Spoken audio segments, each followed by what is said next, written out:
When we usually think about an enemy, we usually think about someone that comes, to the door with a weapon, an invading army that stands outside your walls and you have to defend yourself against them, that come in a full frontal attack, to take what you have, to steal your things.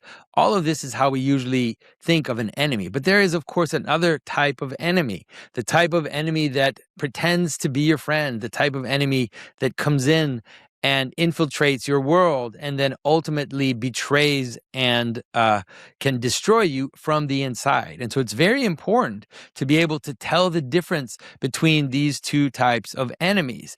In this world today where, often things get muddled and confused. We recently wrote a version of Little Red Riding Hood in which we try to address this explicitly. And so we're going to talk about what is the difference between the enemy that stands in front of you with a weapon and the one that comes very close to you and tries to be your friend.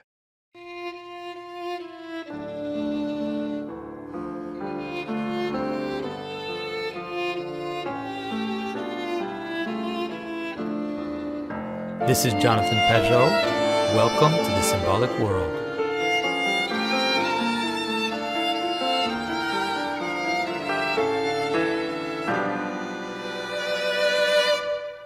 So with the kind of collapse of the World War II consensus, the idea that someone from the outside can be your enemy, the idea that the stranger sometimes might want to hurt you, has now come back into focus. People are now once again able to think and to tell that story. Now, of course, we know that in many of the fairy tales, the strangers are, can bring a treasure, can help you, can do all these kinds of things. And of course, this is very legitimate. You see this in the biblical stories of how the Ethiopian eunuch or the Samaritan, and all these beautiful images of how the stranger can turn out in a surprise to be someone that can care for you and that can help you and can extend your presence and your position in the world. But there's also another version, of course, of the stranger that is the possibility that the stranger can also attack you, that the stranger can hurt you. And because you don't know their intentions, you have to be careful at the outset when you encounter a stranger. Now, there are two types of ways in which this can happen. Of course, the way that we often think about is what we could call the full frontal attack, which is someone who comes from the outside to steal your things, who breaks into your house and comes and takes your things from you, who attacks you, who mugs you in the street, or ultimately, an army or a group of people that are coming from the outside to take your land, to take your things. And this is, of course, perfectly legitimate way of understanding how, let's say, the negative aspect of the stranger can be. But there is, of course, another way, and this is the way in which the story of Little Red Riding Hood deals with the question, which is, how do we know, how do we recognize the stranger that is your friend, that tries to be your friend, that tries to seduce you through different means rather than attacking you, tries to seduce you, tries to be nice to you in order to basically come inside and take what you own. So what is the difference? And so before, we're not necessarily just going to talk about Little Red Riding Hood, but you see this, of course, in the story of the Hansel and Gretel, for example, which is this kind of perverse hospitality where the witch is inviting the children in, is trying to offer a kind of hospitality which seems perfect, which seems great, but is ultimately there to take over, and in the same way, this is in some ways what happens when you have a spy inside you. The spy appears to try to help you. The person from the outside, in this case, is someone who is really trying to be your friend, and then ultimately is going to betray you. Now, in the Little Red Riding Hood, you of course have this idea of the wolf who pretends to be Little Red Riding Hood and then pretends to be the grandmother in order to eat the child and to eat the grandmother. This is this other type of enemy, the one that tries to subvert your identity, tries to take it from you.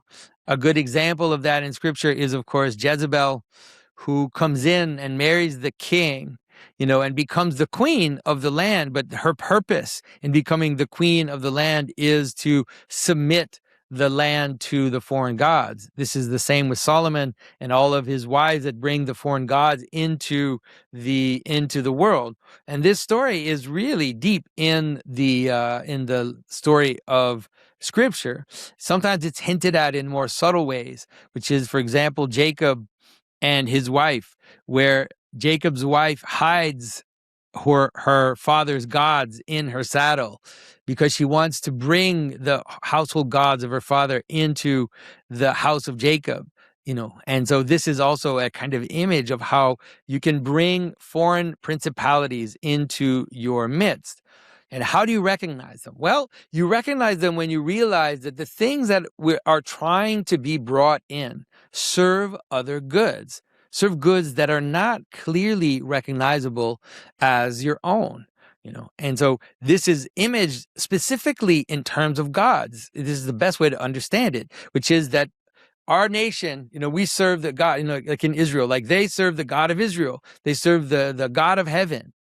And therefore, if you bring another God inside, a God from a strange land, a God that serves another purpose, then that ultimately also means that you are in some ways giving your energy, you're giving your actions, you're serving another God, you're serving another purpose. Right. This is the image of corruption. This is the image of infiltration. And all corruption usually has that function. So if you have a corrupt political elite, why are they corrupt? They are corrupt because although they act as if they're serving your good, they are ultimately serving another purpose. They are ultimately putting their energy and their resources towards something which is not for your good. And so this is how you write. If a policeman, for example, is taking bribes and is, being corrupted, he's acting for the purpose of money. He's not acting for the purpose of his actual job, which is to provide help and service and protection to the people of the land. He has another God. He's serving mammon. And therefore he is going to distort his purpose. He's going to use his energy and his strength and his attention moving away from the purpose that he's supposed to have and giving it to something else. So the person that is bribing the police officer is ultimately saying, stop serving your purpose, serve my purpose.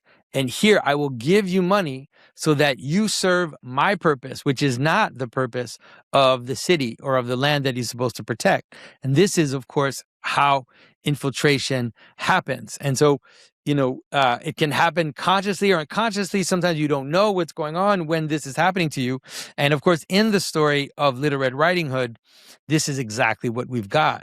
So the big bad wolf, you think of the big bad wolf in the sense of the Three Little Pigs. Now, in the Three Little Pigs, the big bad wolf is the other bad wolf, right? He is the big bad wolf that comes to your door and says, "Let me in," and then he blows down your house, and he tries to eat you, and it's a pretty clear kind of affront to the people that are in the house. It's almost like scare you into letting them in so that you can eat the Three Little Pigs.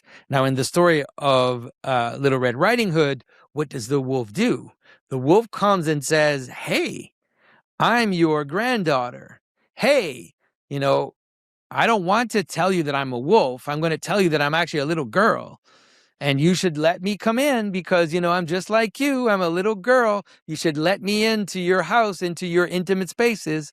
And then once the person is let in, having kind of convinced you that the wolf is actually one of us, then the wolf devours you, right? The wolf devours you.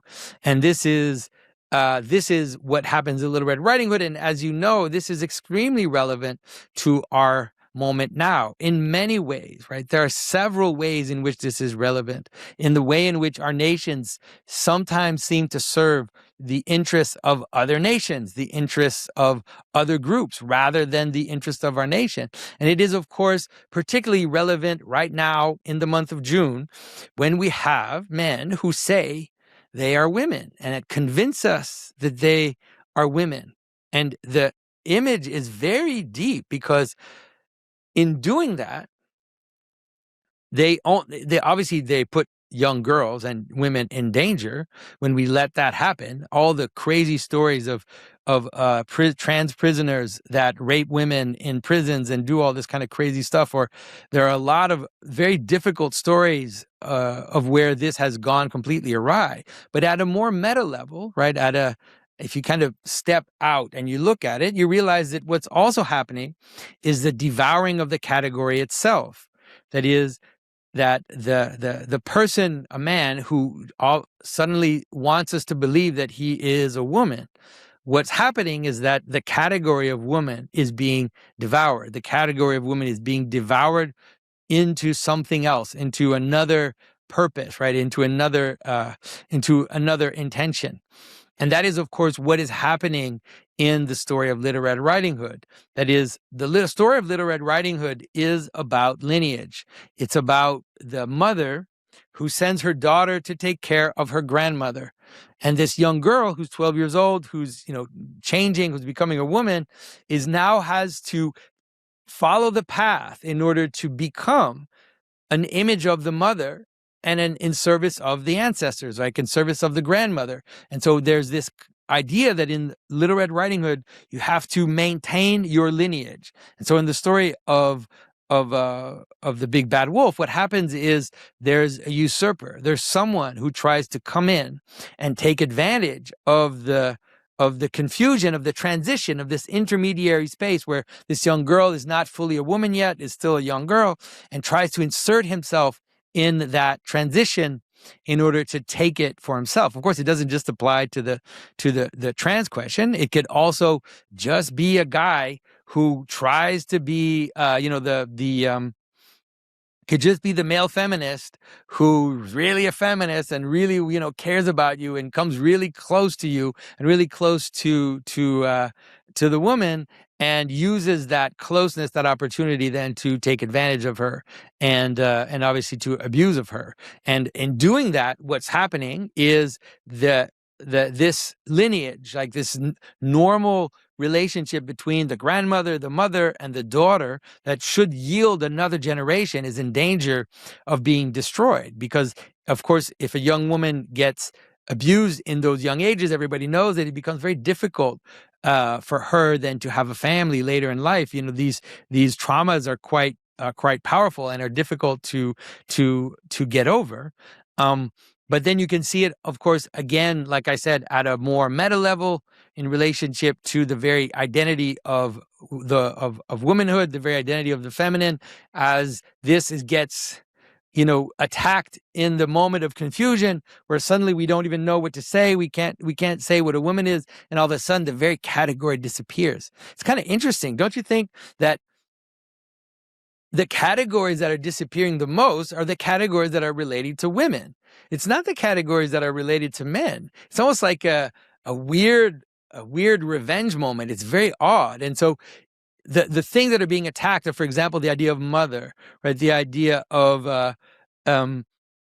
like you see in the maternity ward in the hospitals is being called birthing places, and they try to remove all references to women in all the categories. That I think in one medical text it was like the non-men, something like that, where you're just trying to basically collapse the category of woman. And so what's happening as in when this wolf dresses up as a woman and tries to take over women's spaces in the particular, what's happening is it's happening at every single level. And so we have to be very cautious, especially now, and we have to be attentive to those strategies, attentive to be able to see when there is strange influence inside our identities, and when there are people that try to infiltrate and try to seduce us into putting our energy into things that are not for our good, that are not for our service, and this has an even kind of darker or more immediate than all the ones that we said. And this is, of course, the AI. Why are they making AIs that act like humans? Why are the LLMs, why do they have personalities? Why are they sycophantic? Why are they telling you how great you are? It's because there are other interests to serve. It's because they need your energy. They want your work. They want to take it and give it to something else, give it to someone else. There's something else that it is serving, and it is gathering your intelligence, your energy, and your identities, in order to offer them up to another principality. And so we have to be attentive to all that. And that is really why it was important for us to, and it was important for me to tell the story of Little Red Riding Hood as boldly and as strongly as we could. And so we ask all of you guys, if you care about this, please, I think that this book that we just published is in some ways a touch point for culture, could be a way for a lot of people to see what's going on. And so please, help us spread the word. If you know people that would be interested, schools, teachers, people that are kind of in the fight and trying to help us get out of this kind of confusion and chaos, please help us get the message out as far and wide as we can. And so I thank you for your attention. Thank you for your support. And we have a lot more fairy tales to come in the next few months. And so I'll talk to you very soon. Bye-bye. This is Sarah from Hamilton. The imagery of Isaiah is overwhelming. Fire, stone, seed, life and death. What does it have to do with Christ?